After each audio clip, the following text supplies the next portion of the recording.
I'm very happy. మిత్రులు పవన్ కళ్యాణ్ గారు కూడా ఆయన డిఫరెంట్ ఫీల్డ్ లో నుంచి వచ్చిన స్ట్రగుల్ అవుతున్నాడు బ్రహ్మాండంగా. నేను చూస్తే ఒక ఎగ్జాంపుల్ చెప్తున్నా మీకు. మేము ఉద్యోగాలు ఇచ్చాం, ఎన్నో సంవత్సరాలుగా ఒక కోరిక.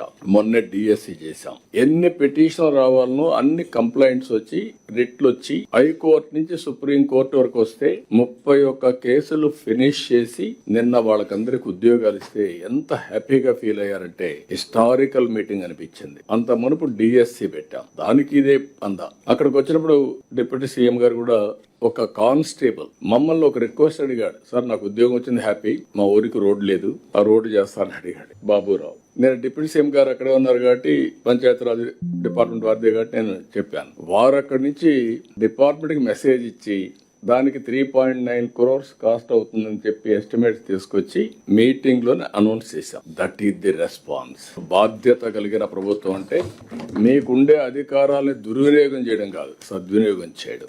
Please subscribe to YK TV Network.